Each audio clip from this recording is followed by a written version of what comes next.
What is up, ladies and gentlemen of YouTube? Josh back at it again with a brand new movie review, and this is going to be for Terminator Dark Fate. So Terminator Dark Fate is directed by Tim Miller, and it's produced by James Cameron. Yes, the James Cameron that produced the original first two Terminator movies, Terminator 1 and Terminator Judgment Day. So this movie pretty much takes place after Terminator 2 Judgment Day. This is pretty much ignoring Terminator 3 and Terminator Salvation along with Genesis. Everything else pretty much does not matter. You know, Sarah Connor and John Connor have won the war against the machines. Skynet was never born from Cyberdyne Systems, and they never pretty much had Judgment Day, which was basically a nuclear holocaust in which a bunch of bombs were dropped and literally blew up the planet to the point where, you know, humans were pretty much struggling to survive this apocalyptic scenario. And that's where you kind of see that really cool sequence in Terminator 2 Judgment Day with the future war sequence and everything. And it's really sad because, you know, this movie keeps teasing you every single time that there's a new Terminator movie that, oh, the future war movie is going to happen. Eventually it doesn't happen. Now some people will say that yes, Terminator Salvation was actually the first future war movie, and it was a future war movie in parts, but it was definitely not the future war movie that James Cameron had promised. There was no purple laser weapons, there was no gigantic HKs hunting down humans with, you know, old crusty dump trucks and stuff like that, and, you know, trucks that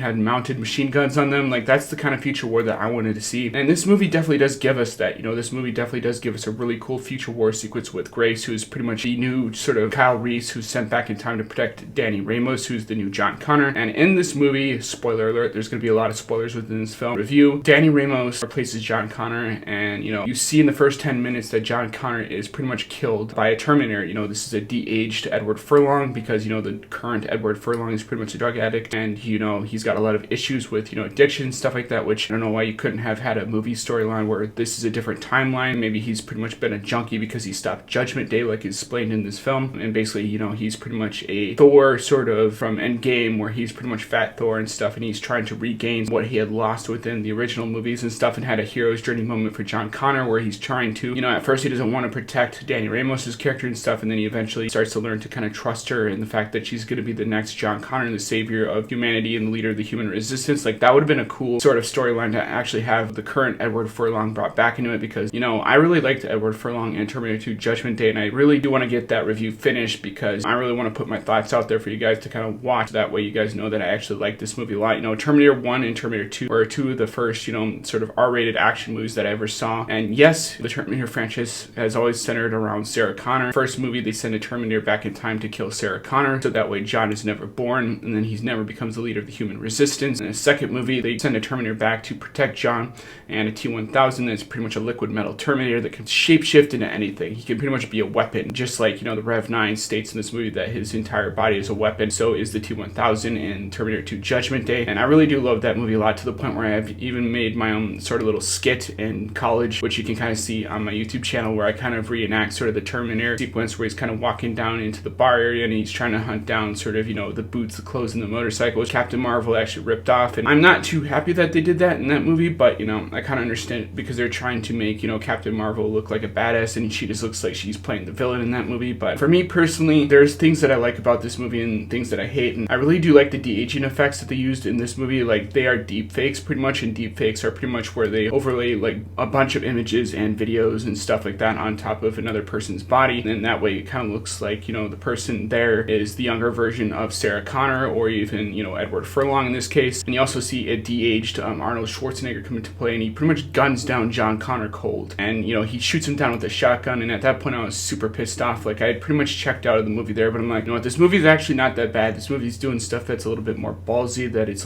doing things that are daring, things that, you know, would normally not happen in a movie such like this. They'd probably keep, you know, doing the John Connor scenario that he eventually comes back, which I think would have been kind of cool if they kind of faked you out like you thought that John Connor was dead in this movie. But because this is another timeline, maybe at the end of the film he comes back in sort of one of those balls and stuff from the future, and he's actually not the leader of the human resistance, but it's actually Danny, and he's sent there to kind of protect her. That would have also been a cool scenario, but they don't do that. They pretty much kill him in cold blood. He's pretty much talking to this young woman that, you know, he is probably infatuated with, and it's kind of creepy because Linda Hamilton's there and she's kind of watching over John. They're kind of on this resort beach. Younger version of the T-800 from Terminator 2 Judgment Day just pretty much guns him down. Nobody does everything. Everybody just kind of scatters and flees, which that was kind of stupid because, you know, you'd think that at least maybe Sarah Connor or some of the other bartenders or something like that would try and help him out. Literally nobody gets in the way. Everybody just takes off and flees, and John Connor's pretty much just lying there dead in cold blood. And that scene really pissed me off. And then it kind of cuts to later on in the story where you see sort of Danny Ramos, her family. She's pretty much a Mexican living in sort of a poor neighborhood, but her family family is pretty much a tight-knit group. And it's a little creepy scene where you see her brother, he's pretty much, stripped naked except for his boxers, and she's kind of giving him like the ugly eyes, stuff like when a woman's kind of attracted to another man. And you don't think that they're originally, brother sister and have that kind of relationship, but then you find out that they are actually brother and sister, and he's kind of talking about the likes and stuff that he has on social media, and that he wants to be sort of a famous musician someday, that he has like dreams of kind of going to America, which they're not lofty dreams, they're stuff that actually could happen to people in real life. So I don't blame him for having dreams and mentality and stuff, but you later find out that they're all pretty much working at a factory, and this is pretty much a car manufacturing company, and they're later being replaced by machines, and her brother is the one that actually gets replaced by a machine, which is kind of funny because the men in this movie are portrayed as being sort of incapable people within this film, and Danny Ramos is pretty much taking care of them. She's pretty much like the surrogate mother of the household. She's making them lunches and stuff and dinners probably. And so they go to this factory, he sees that there's this automated machine there, and he's like, what's going on, why is this happening? And so Danny Ramos takes it upon herself to kind of go up and talk to the boss, and the boss is pretty much telling her that yes indeed, in fact, that it is her brother that's losing his job, and pretty much everybody's being kept there just because they need people on the line until the next machines are brought online and everything, which is kind of funny because this is a Terminator movie. And that's when you see sort of Grace's character. She comes into fray before that when sort of the whole family dynamic is brought into play. She's dropped from one of those little time traveling orbs from the first couple movies, and there's this couple that's making out underneath an overpass. They start to try and kill Grace, or at least trying to attempt their molester, and then that's when the police shows up, and she pretty much takes out the police as well as the couple that was making out. They pretty much flee and leave the scene while the police officers are pretty much killed and are dead. Eventually she makes her way to the car manufacturing plant in this movie after the Rev 9 has pretty much killed Danny's father, spoiler alert, and he assumes the position as her father within the movie. The Rev 9 is pretty much like the liquid metal Terminator in Terminator 2 Judgment Day, where he can pretty much take form of humans or weapons and stuff like that, and he even got the added ability where he can kind of split into two and then become sort of this badass killing machine where he's got two different versions of himself like within the same scene, which kind of adds an interesting dynamic when they're on the freeway chase sequence, which that was pretty much just a rip-off of the canal system chase sequence with Robert Patrick as the T-1000 and John Connor from Terminator 2, but they redo that scene in this movie with the sort of dump truck chase who's chasing after Danny Ramos and Grace's character when they're inside of the old beat-up truck, and you see them kind of swerving in and out of traffic and stuff, and eventually her brother character actually dies, which is kind of funny because they kill off John Connor with the first 10 minutes of this movie, and eventually they kill off the brother character for Danny Ramos within like 20 minutes of the film. So it's like they're systematically killing off sort of this movie, and they're trying to make this sort of a female-centric movie, which I don't have problems with females being sort of lead characters within movies, but when there's clearly an agenda to kind of replace the male characters in this movie, and they don't actually need to replace these male characters, that's pretty much the problem to me. This movie does a lot of that, and they even steal a line from Terminator 2 Judgment Day where they're in the AC-130. Grace is pretty much telling Danny Ramos' character that, she's important, that she's going to become the leader of the human resistance, spoiler alert, and that,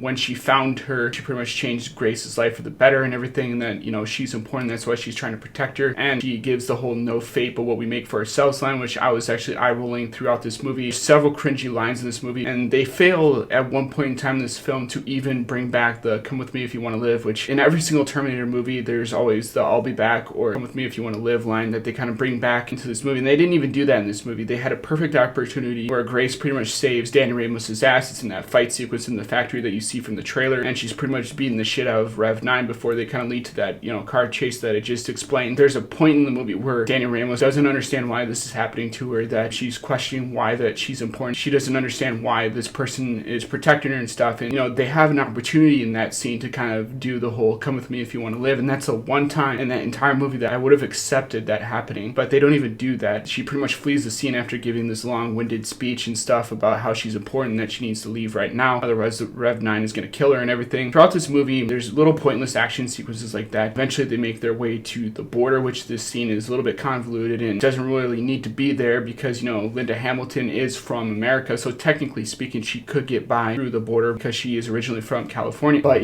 Danny Ramos makes a point to go to one of their relatives and stuff, and they make this, speech that there's a Terminator coming after her and that they kind of need help crossing the border, which basically I'll get on this giant, train system that's carrying these people to try and cross the border and stuff, and she tells them that there's a machine coming after that, it's kind of crazy and that you won't really believe me, and then the character's like, well, this is new, and there is some funny lines in that in this movie, even that being there's a lot of things that they do that's incredibly stupid. They eventually do go to the future. After the whole chase sequence in the truck, like I mentioned before at the freeway chase, I pretty much left the theater. I was so pissed off that they had killed John Connor. I couldn't believe that was, actually James Cameron's idea. Originally, I thought that it was Tim Miller's idea because, it just seems like like something that he'd do just to kind of be kind of an asshole like, Rian Johnson. But, no, he pulled a David Fincher in Alien 3 because James Cameron even said after Alien 3 he was kind of disappointed in the fact that, Newton Hicks and all these people that we actually cared about aliens and ended up getting killed in the third movie. And, I myself, I really do like Aliens, which all these movies have really badass female characters in them. And even I was kind of disappointed in the fact that, they killed off Newt, they killed off Hicks, they killed off Bill Paxton's character, and they killed off all these characters that you kind of grew to love. Their deaths were meaningless, and that's kind of how I felt with John. So I went and got a beer, and I was like, I can't,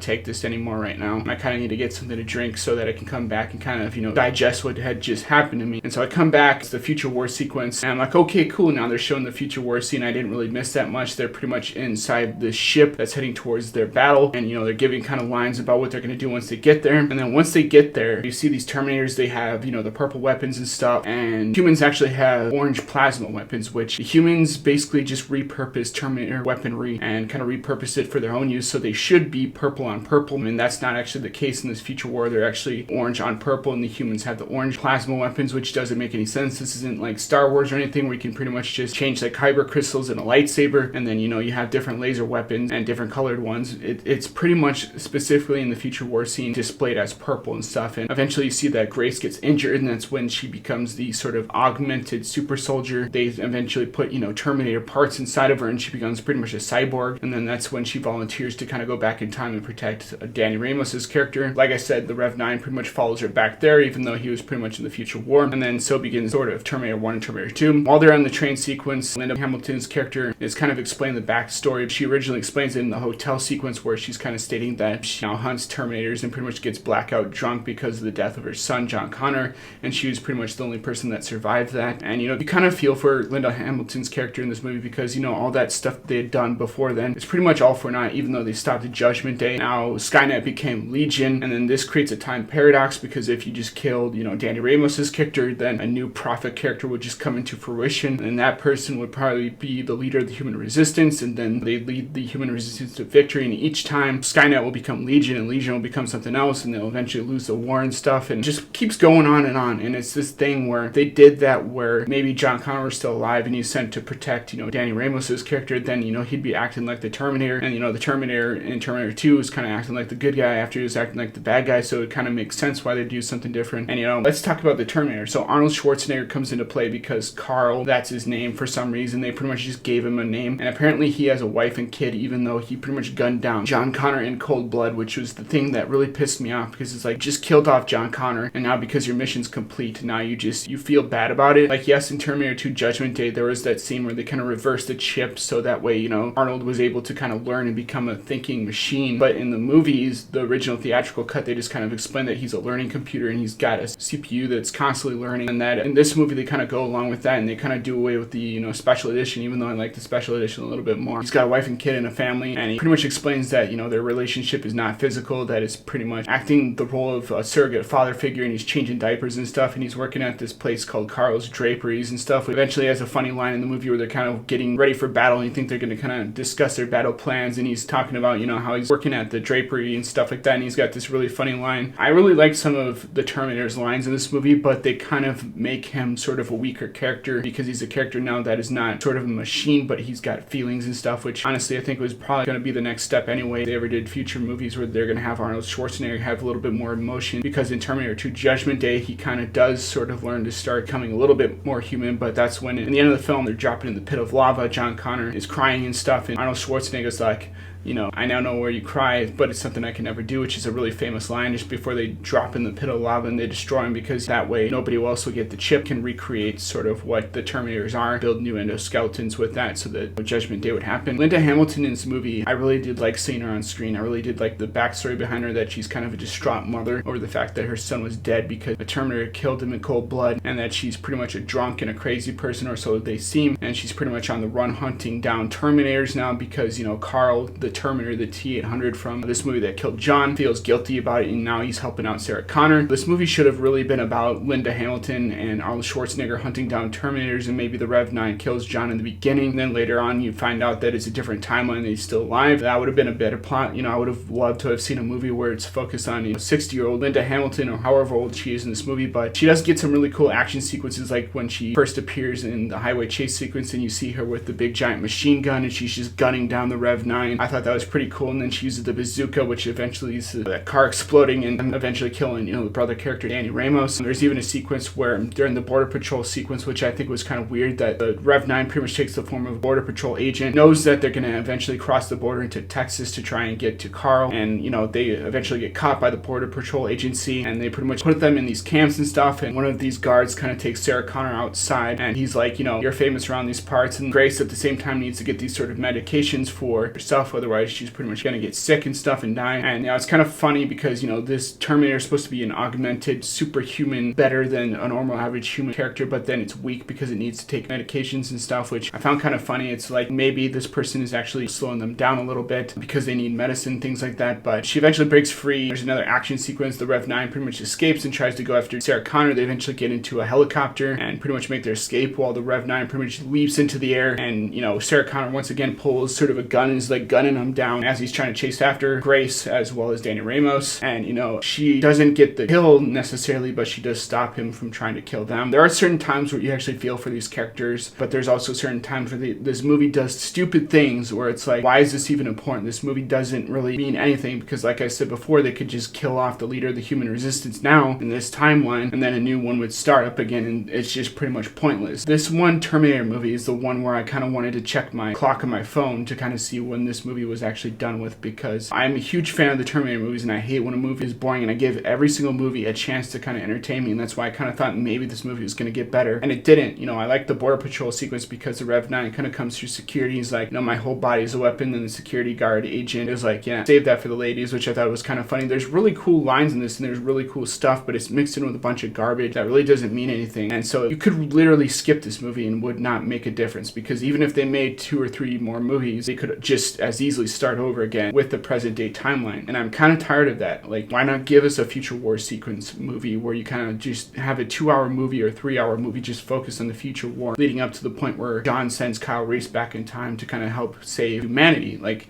John Connor is important in the entire movie, and this movie just treats John Connor poorly, like he doesn't mean shit. And you don't really care about these characters as much as you want to, because the story itself doesn't give you sort of the necessary screen time to kind of care about these characters. It's a fast-moving, fast-paced sort of story, but there's in between this sort of lull, there's nothing to these characters. Arnold Schwarzenegger shows up and he steals the show. Like, he steals the show and everything. Like, him and Linda Hamilton have the best lines and the best sort of characters in this movie. There's some bickering back and forth because, Sarah Connor still hates Arnold Schwarzenegger's character for killing her son, but you can definitely agree with that. She doesn't like the fact that he has a family, which I can also definitely agree with that. And then you see this kind of sequence where Danny Ramos is kind of questioning on why Arnold Schwarzenegger has a gigantic, cache of weaponry, and Arnold Schwarzenegger pretty much explains that, he's doing this in case, collapse of humanity, and that he kind of guessed that there'd be a high probability of that happening in the future, so he has this giant cache of weapons, and he's like, this is Texas. And I thought that was pretty funny because that was one of the only funny lines of this movie that I really liked. The plane sequence that you see in the trailer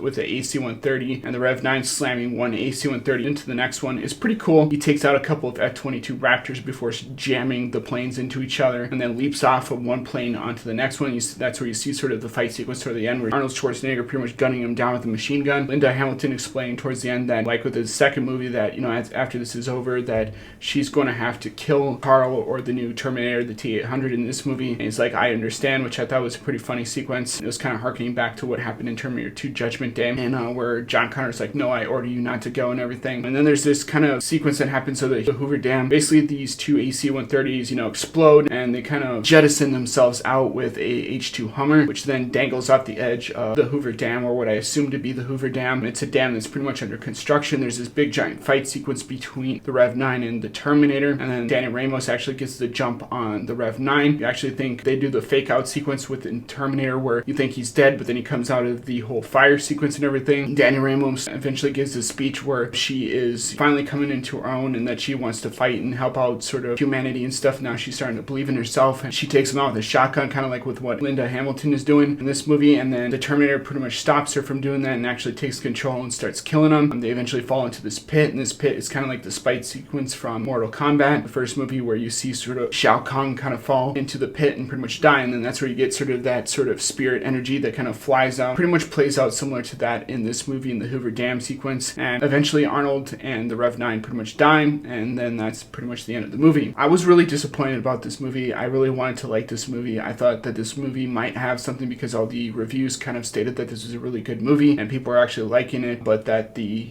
critic score wasn't really that great. And I came out actually as a Terminator fan who has seen 1 and 2, who actually grew up, when he was 8 years old, watching Terminator 1 and Terminator 2 Judgment Day. Really, really disappointed. And I would have to give this movie probably about a D. Now, that being said, this movie is not a bad movie by any chance. It's just not very good. It gives you no reason to care about these characters. And while, Linda Hamilton and Arnold Schwarzenegger are back, the fact that they killed John Connor in the first 10 minutes of this movie really pissed me off. It's like, what did we all go through? First 2 movies, even 3 and 4, which were heavily focused on John Connor, and even Genesis, which was not a very good movie at all. I actually almost want to fall asleep every once in a while when I watch Genesis, but even in that movie, they did not kill John Connor. They made him the bad guy in the movie, which is a mistake, but this movie's mistake was actually killing him off at the beginning of the film. Like, there's so much other stuff they could have done with this movie to make it so much better, and they just didn't do it. They didn't execute, and the visual effects were kind of weak. You think that with visual effects these days that they would actually make a better Terminator movie, and they just didn't do that, and I was just super disappointed because I wanted to like this movie. I didn't want to come out hating it. I just felt meh about it. And do I recommend this to anybody that's a Terminator fan? I do not. Like, I'm still trying to process this movie as I'm sort of doing this review, and that's why it's kind of jumbled up and all over the place, but this movie has no sort of purpose within the Terminator timeline. It's inconsequential, creates a time paradox. There's really no reason for this movie to exist, and there's really no reason for them to have killed John Connor. So I'm sorry, Tim Miller, this movie didn't intimidate me. I wanted to like these characters, but you gave me no reason to. And a really good movie makes you care about not only the hero characters, but also the villains in the plot. And you really care about the T-1000 Terminator 2 Judgment Day as you care about Arnold Schwarzenegger in the T-800 in the first movie. And while it is Sarah Connor's movie, it's also John Connor's movie, and you can't kill sort of legacy characters and sort of expect us to take it like,